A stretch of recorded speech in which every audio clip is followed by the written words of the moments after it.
Salut à tous, salut mes tipeurs et puis salut tous les autres membres de la communauté Mon Petit Réflexe. Bienvenue dans cette revue des tipeurs du mois de juin 2017.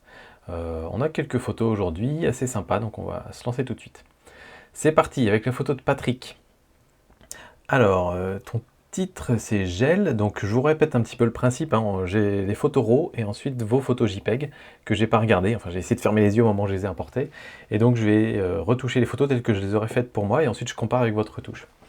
Donc celle-ci c'est gel, donc effectivement on voit que la surface ici de ton étang est bien gelée. Donc je vais a priori naturellement partir vers des tons plutôt froids en termes de tonalité de couleur. Mais j'ai déjà envie de voir un petit peu ce qu'il y a en termes de couleur dans ta photo. En fait, j'aime bien faire ça souvent pour déterminer si je fais du noir et blanc ou de la couleur. Alors je vais quand même déboucher un peu les ombres. Et ensuite ce que j'aime bien faire c'est pousser la saturation à fond pour voir ce qu'on a. Et là en poussant la saturation à fond, je vois qu'il n'y a quand même pas grand chose en termes de couleur, même comme ça je trouve que c'est un peu terne. Donc ça m'amène souvent à me dire que ça peut faire un bon noir et blanc, ou en tout cas le noir et blanc peut être une bonne solution, parce que les couleurs comme ça me semblent pas apporter quelque chose d'extraordinaire à la photo.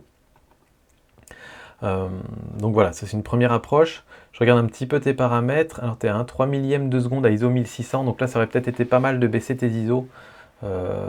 Surtout qu'à 15 mm, tu n'avais vraiment pas besoin d'être à 1/3 millième de seconde.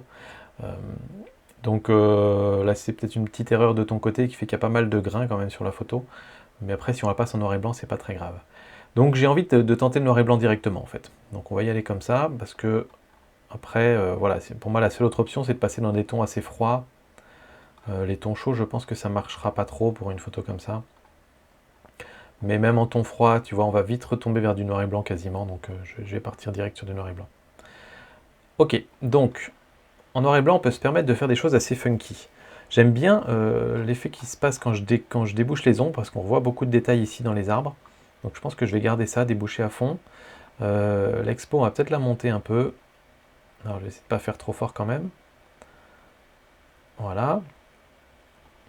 Les hautes lumières, voilà, je vais les baisser un peu pour retrouver du détail dans le ciel et les nuages. Les blancs, oui, on va essayer d'en mettre un petit peu. Ça, pareil, ça va revenir dans le ciel, mais du coup, on va s'en occuper après du ciel. Et les noirs, oui, on va essayer d'avoir des bons contrastes. Une photo de paysage en noir et blanc, c'est toujours bien. Oula, je ne sais pas où je suis parti. C'est toujours bien d'avoir des bons contrastes dans une photo en noir et blanc paysage. Enfin, je dis c'est toujours bien, c'est pas une règle absolue, mais souvent ça passe bien. Autre petite chose, le ciel, bon le ciel est chouette, mais me paraît pas si incroyable que ça. Donc je vais avoir tendance peut-être à me focaliser sur la ligne ici et le reflet, et essayer de faire en sorte que ce reflet soit sur la ligne du milieu. Donc pour moi ça appelle un petit 16 neuvième. Et là quand on se met là, donc déjà je vois que ma ligne ici elle n'est pas droite. Alors peut-être que ta photo était prise parfaitement droite, mais ça fait un effet un peu bizarre parce qu'on voit l'horizon qui remonte. Donc je vais déjà rebaisser un peu ça. Voilà, pour mettre l'horizon bien à l'horizontale. Et puis ensuite, j'ai ma photo en 16 neuvième. Alors le petit souci qu'on a là, avec la photo en 16 neuvième, c'est que vous voyez qu'on coupe le haut de l'arbre ici. C'est pas terrible.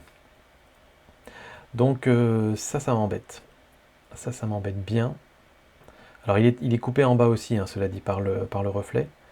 Mais c'est un souci. C'est un souci.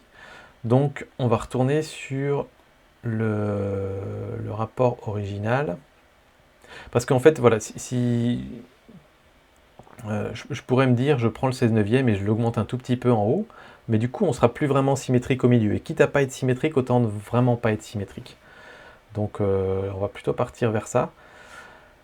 Est-ce que si on fait à l'inverse, tiens, on va essayer quand même. Ça appelle un 16 neuvième quand même, cette compo toute horizontale là.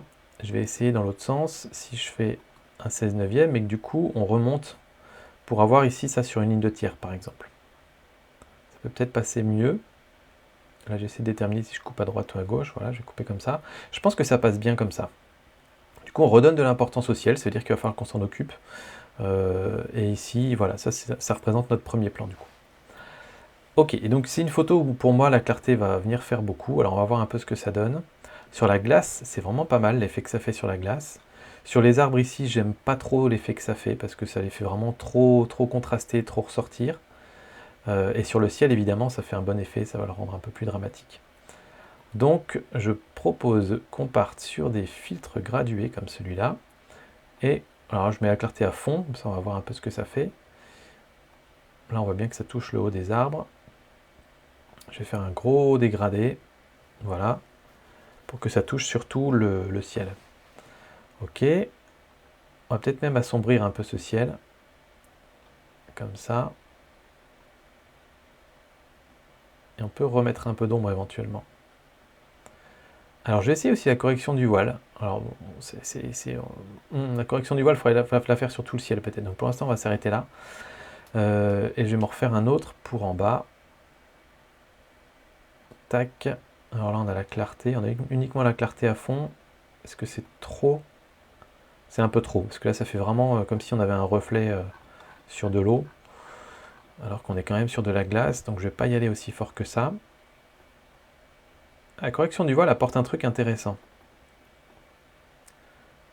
Ça assombrit un peu les zones sombres, ça vient équilibrer un petit peu avec ce qu'on a au-dessus en termes de profondeur de noir. Donc je pense qu'on va faire un petit peu de ça. Voilà. Et puis pour le ciel, on va y aller... J'ose pas trop y aller au pinceau quand même. Ça va faire dégueulasse si je fais ça au pinceau. Mais je vais essayer de prendre tout le ciel comme ça, et on va voir si ça vient affecter nos arbres ou pas. La correction du voile. Donc là je voulais faire de la correction du voile. Donc là on voit que ça vient vraiment assombrir notre ciel. Ça assombrit un peu nos arbres, mais c'est pas si mal. Donc je pense qu'on va le garder comme ça. Voilà, et je vais sûrement déboucher encore un peu les ombres, ou alors remettre un peu d'expo peut-être. Non, faites comme ça. On était bien en fait. Voilà, le gain, je vais en mettre un petit peu, mais pas trop parce qu'on a déjà bien pas mal de grains. Alors c'est pas trop grave hein, sur une photo de noir et blanc d'avoir du grain. Et le vignetage, à mon avis, ça peut bien prendre. Ah là là là. Pour moi, la photo, elle prend vie avec le vignetage, là, sur cette photo-là, je trouve. Je sais pas jusqu'où en mettre, mais ça me choquerait pas d'en mettre beaucoup hein, sur cette photo-là. Je pense que je vais m'arrêter là, à mon avis.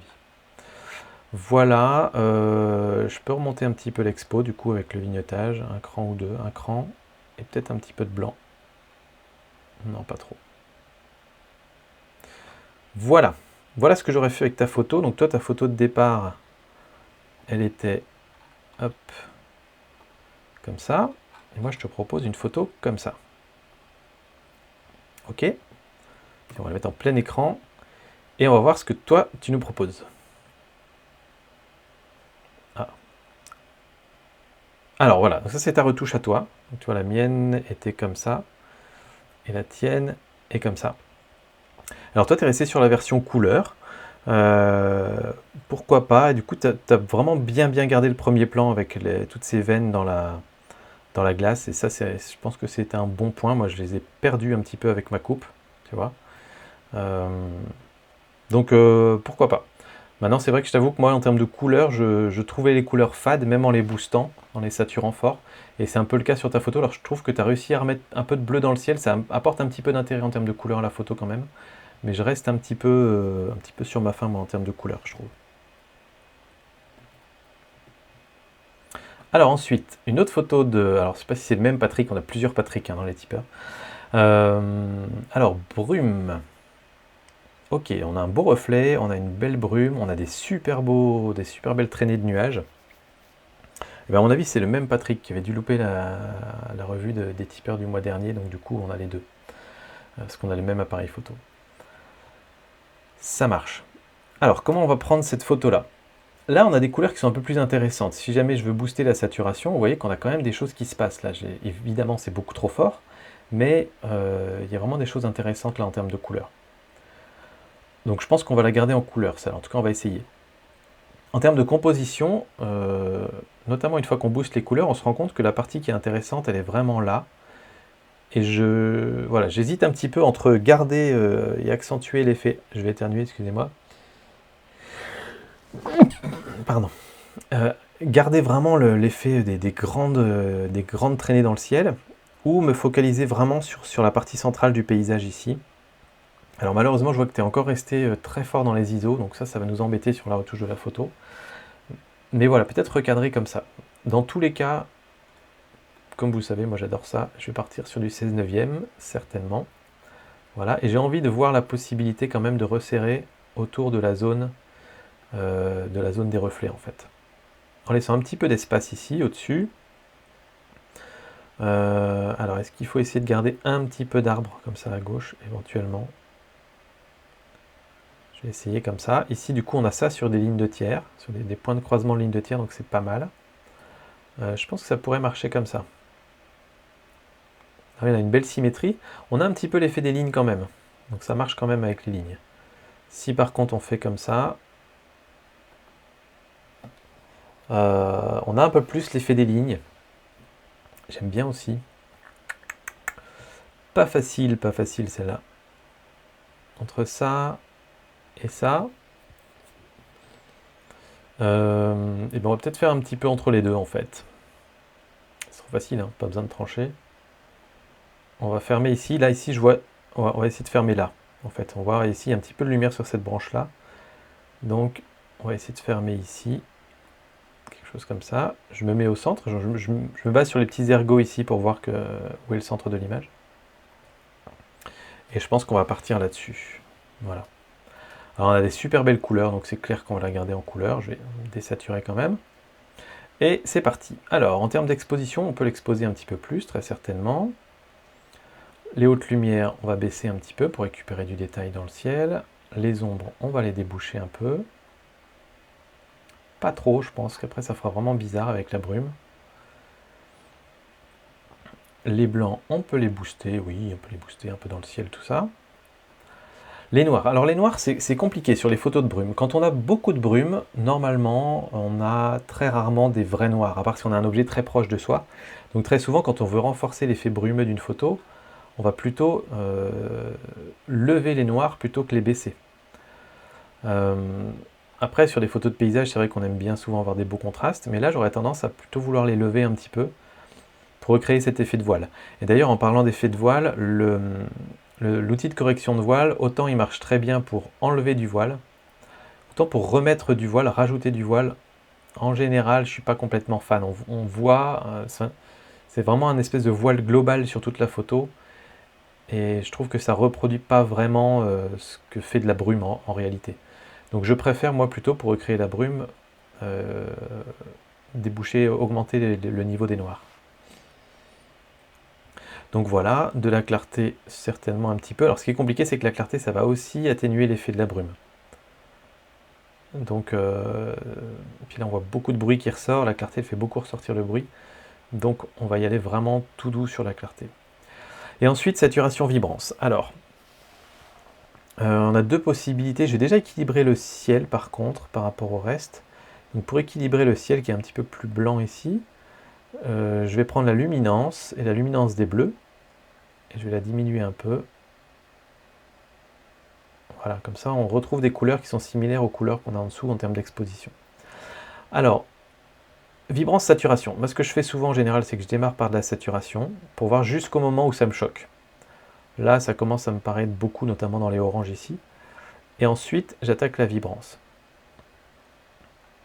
Et je vais attaquer la vibrance assez fort jusqu'à ce que je trouve qu'il y a un bon équilibre entre les couleurs, le vert, le jaune, le bleu.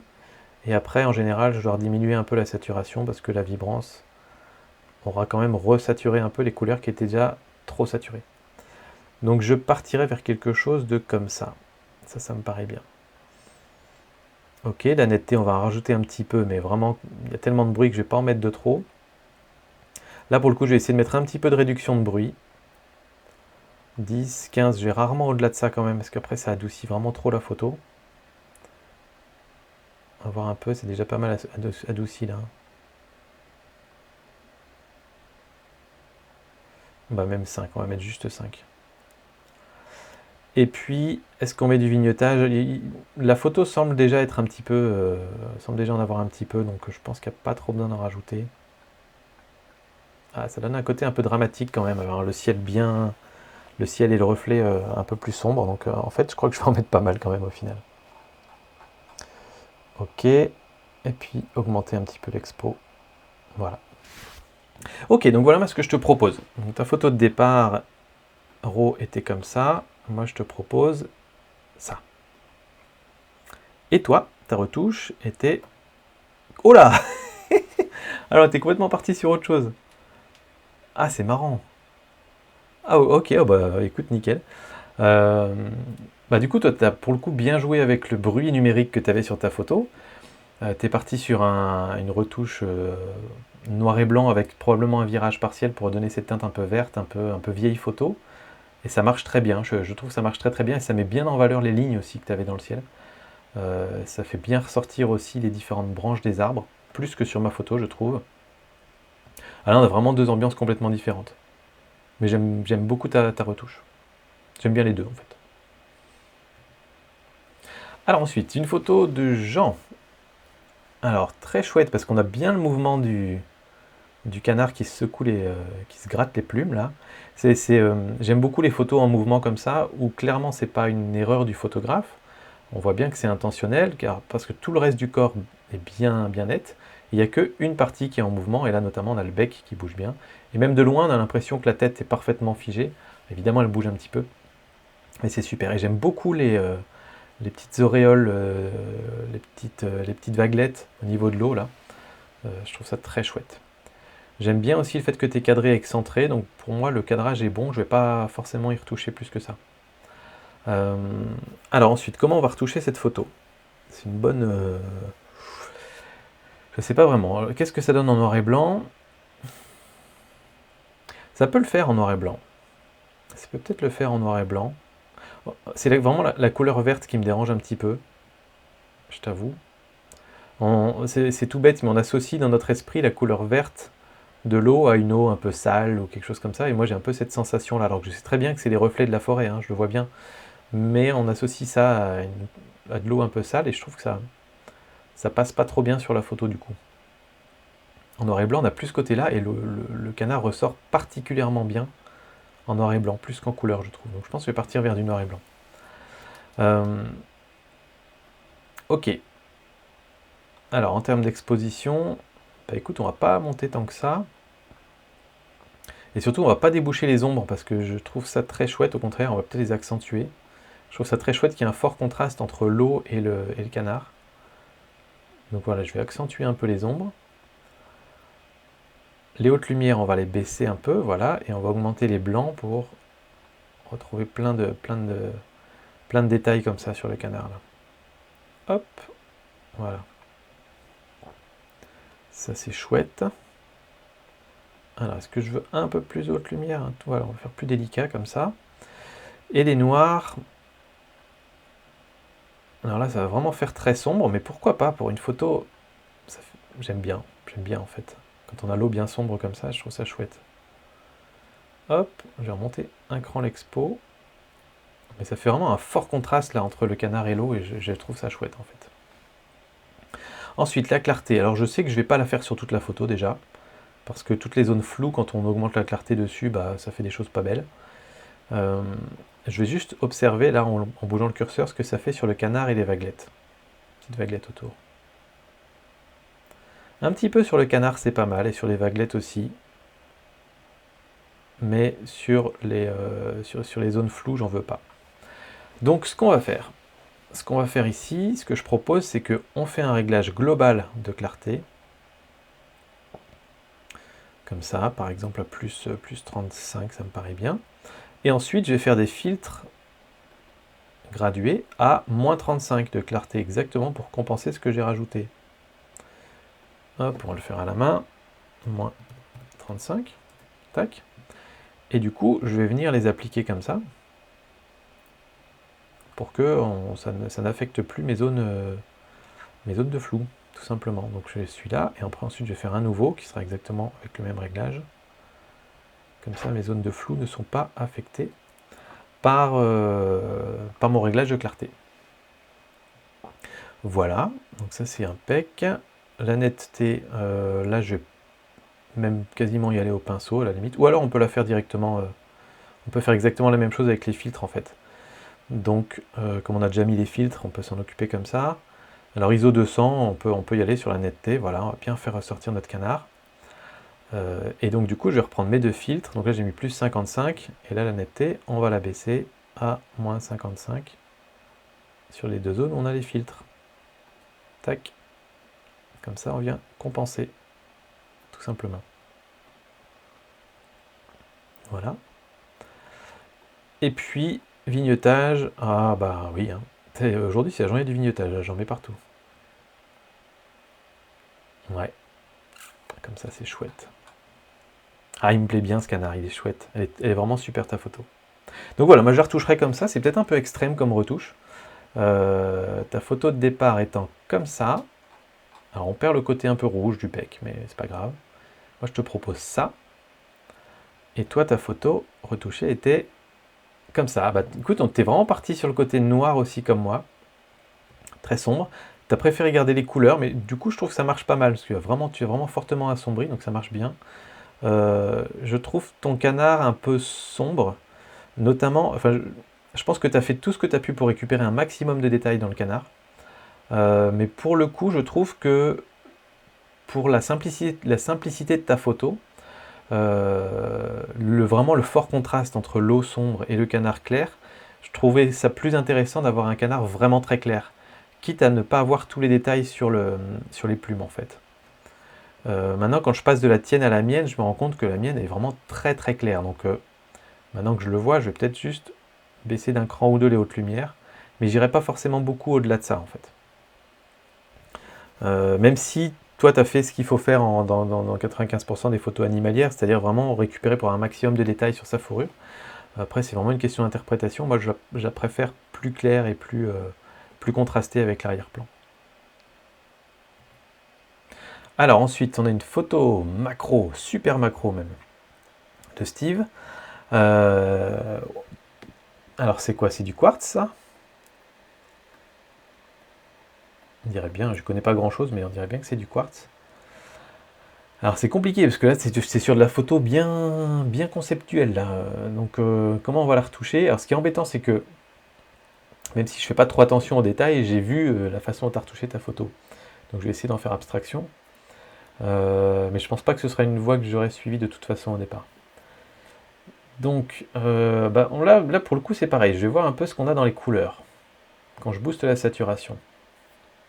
Alors on a des couleurs, mais c'est des couleurs qui viennent un petit peu dénaturer la pureté de la photo en fait. C'est-à-dire que ce qui va nous impressionner dans cette pierre, c'est sa pureté et le fait qu'elle soit complètement cristalline, complètement vierge de toute impureté justement. Et du coup, quand on renforce les couleurs, on renforce les impuretés. Donc c'est pas terrible. Et quelque part, quand on voit complètement en noir et blanc, là, si on désature totalement, on a l'impression que la pierre est parfaitement pure. Donc j'aurais tendance à y aller comme ça, moi. Donc je pense qu'on va y aller en noir et blanc. Et après, je la vois bien comme une photo high key, c'est-à-dire avec des hautes lumières très présentes. Quasiment pas de noir, donc je vais remonter les noirs à fond. On va monter l'exposition. Vraiment un truc qui donne l'impression, qui éblouisse presque. On donne l'impression que ça brille. Alors pour que ça brille, il faut qu'il y ait du blanc. Donc je pense qu'on peut en avoir beaucoup du blanc sur une photo comme ça. Quelque chose comme ça, c'est pas mal. Il y aura peut-être une histoire de cadrage aussi, je pense, à un moment. On va peut-être s'en occuper maintenant, mais globalement, on a du flou ici, du flou là. Là, il y a un truc qui est à peine pas flou, mais globalement, c'est pas si, voilà, c'est pas si intéressant que ça, cette partie-là. Celle-là, par contre, me paraît un peu sombre. Donc, c'est vraiment ça qui est le point de focus sur la photo. Je ne sais pas si je veux l'associer avec cette partie sombre, ou si je veux l'associer plutôt avec cette partie claire. Je crois que c'est plutôt la partie claire qui m'intéresse. Donc si par exemple on fait un truc comme ça, j'ai pas envie de couper là-bas. Si on fait un truc comme ça par exemple, là ça me paraît plus intéressant parce qu'on se focalise plus sur celui-là. Il faut peut-être l'agrandir encore un peu pour que ça se recentre un peu. Mais là ça me paraît chouette comme ça me paraît intéressant. La clarté on va sûrement en mettre aussi. Ah non, ah là non, je pensais en mettre. Mais ce qu'il y a, c'est que ça va vraiment renforcer, pareil, le côté un peu impureté. Donc non, pas trop la clarté. Ou alors si on remonte la clarté et qu'on débouche les ombres, ça fait quoi? Entre ça, est-ce qu'on avait 2 clics avant? Entre ça et ça. Ah bah je préfère en fait. Ouais, je préfère comme ça. On a l'impression d'avoir fait ressortir plus de détails dans la pierre. Voilà. Ok. Et les hautes lumières, alors la question, est-ce qu'on les monte, est-ce qu'on les baisse? J'ai pas l'impression que ça ait beaucoup d'impact, si, quand même. Ah, on retrouve du détail comme ça. C'est intéressant, je trouve, de retrouver un peu de détail en haut, quitte à ce qu'on remonte encore l'exposition après. Voilà, quelque chose comme ça. Ok, de la netteté. Oui, oui, oui, oui, de la netteté. Alors là, par contre, on va peut-être en mettre juste sur la zone qui nous intéresse. Tac, on va faire ça. D'ailleurs, j'ai mis la clarté sur toute la photo, mais les zones floues sont tellement floues que ça va pas forcément influencer grand-chose, donc c'est pas grave. Mais la clarté, on va en mettre là-dessus. Hop, et je vais en mettre un petit peu là-bas pour équilibrer. Voilà. C'est tout, je vais pas en mettre là-dessus. Limite, j'aurais presque tendance à vouloir flouter un peu cette partie-là. Ça se tente d'ailleurs, allez, ça se tente. Si on fait ça, et qu'on baisse la netteté, on baisse la clarté un peu, et on baisse le contraste, on va augmenter un peu l'exposition pour plus que ça jure trop. Voilà. Et là, tout de suite, on a perdu un peu d'intérêt dans ce coin-là, et on se focalise plus là-dessus. Ok. Voilà, pour la netteté, c'est fait. Et puis là, pour le coup, on va pas mettre de vignettage. Si on en mettait, on en mettrait presque du positif. Mais du négatif, ça va vraiment faire bizarre. Donc, je pense qu'on va la laisser comme ça. Donc voilà comment je retoucherai ta photo. J'ai pas vraiment envie d'y mettre de la couleur. Quoique, maintenant que j'y pense, ça peut être le moment de se marrer un peu avec le virage partiel. Notamment les hautes lumières. Les basses lumières, globalement, on n'a pas grand-chose dans les ombres si on prend ça. Ah si, on va avoir tous les traits comme ça. Mais si on s'amuse avec les hautes lumières, là c'est vraiment l'occasion d'expérimenter parce que tu as vraiment une photo qui te permet de t'amuser un peu. Et on peut vraiment imaginer qu'on a n'importe quel type de minéral. Je sais pas trop quelle teinte je lui donnerais.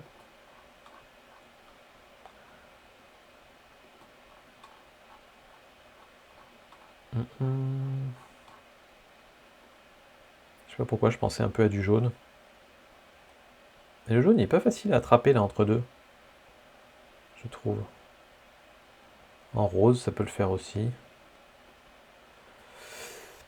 Je pense que je vais le laisser comme ça en fait.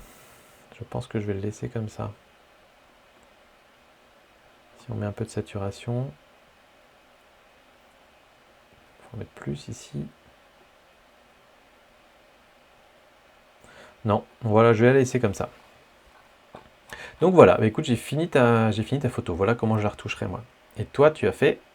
Attends, on va reprendre, c'est du début. Au début, ta photo était comme ça. Et à la fin, je te propose comme ça. Et toi, ta photo était comme ça. Alors, tu vois, c'est très drôle parce que tu as refait le même cadrage que moi, quasiment. Vraiment à pas grand-chose. Tu l'as tourné même. C'était une bonne idée de la tourner d'ailleurs. Et toi, tu es vraiment parti sur une photo un peu plus sombre et avec des couleurs, un peu de bleu. Pourquoi pas? Ensuite, on a la photo de Guillaume avec un... Alors, si je dis pas de bêtises, ces trucs-là qu'on met sur les mains, c'est quand on fait du bodyboard, il me semble. Mais elle est cool parce que c'est vraiment une photo d'action, là. Il est en plein dedans, le bonhomme.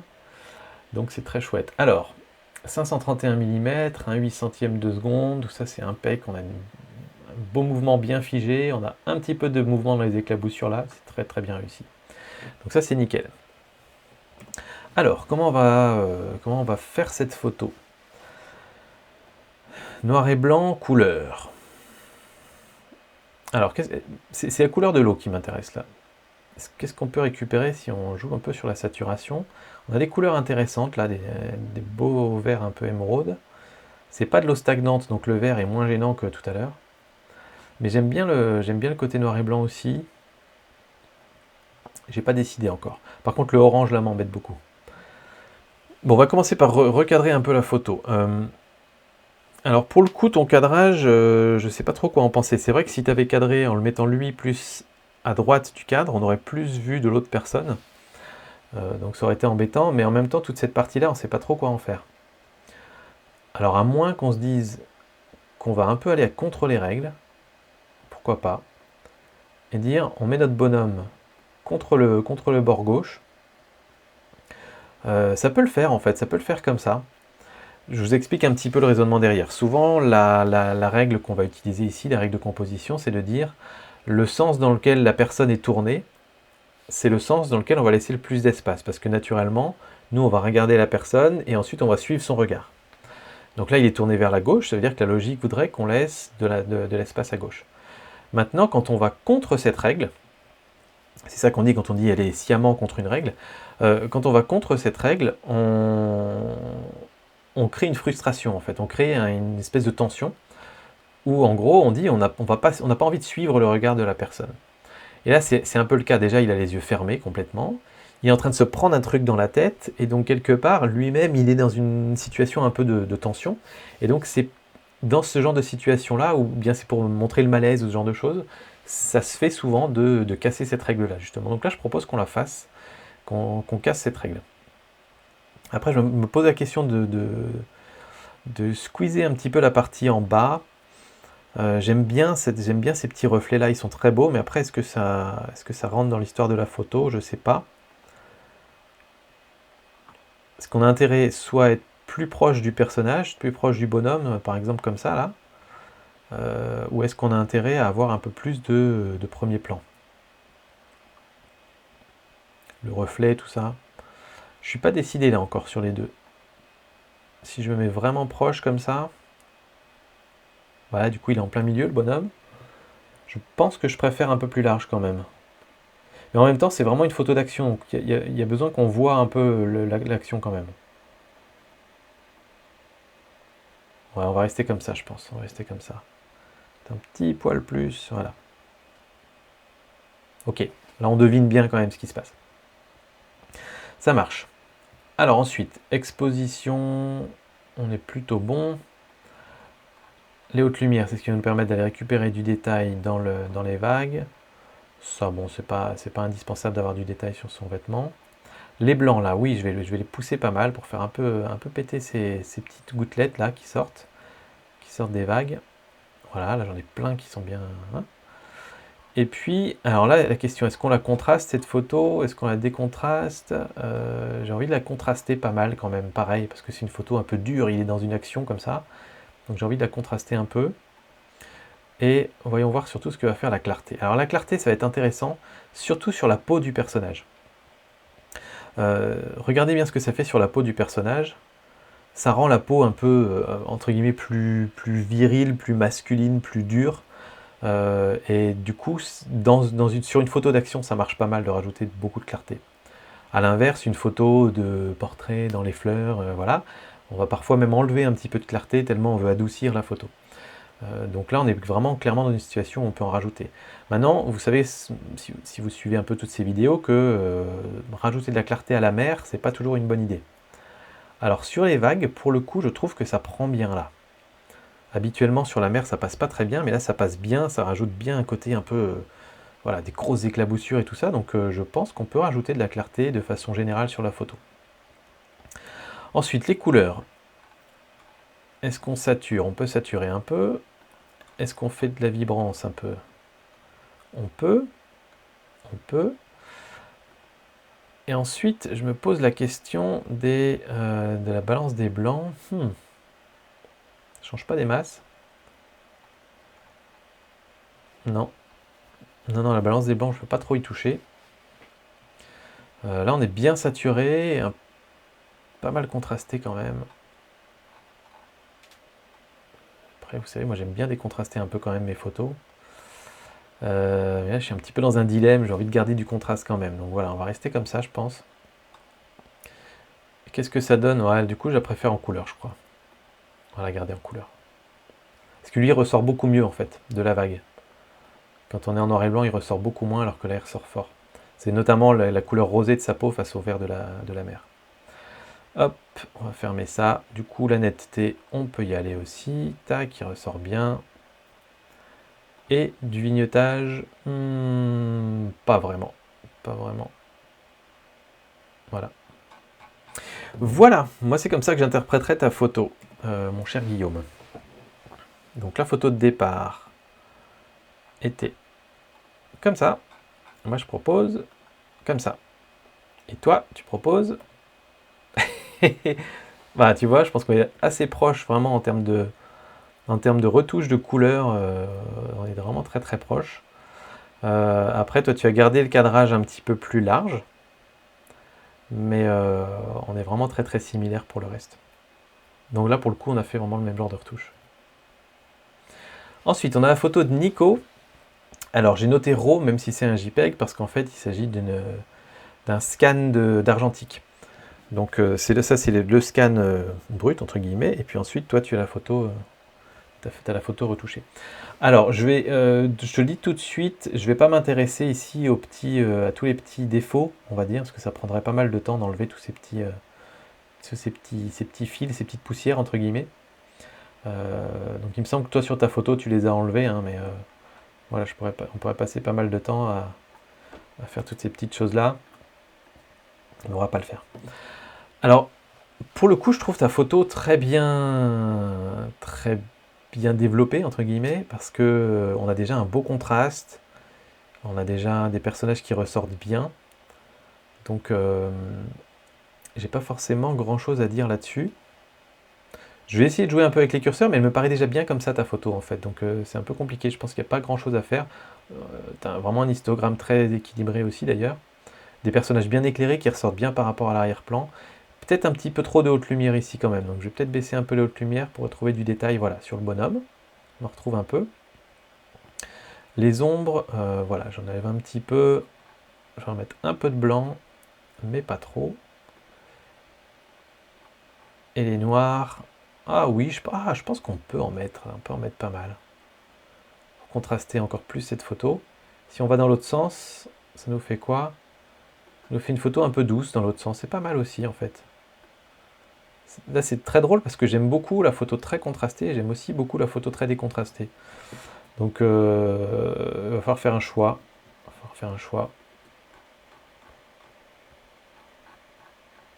J'ai envie d'aller sur du contraste quand même aujourd'hui.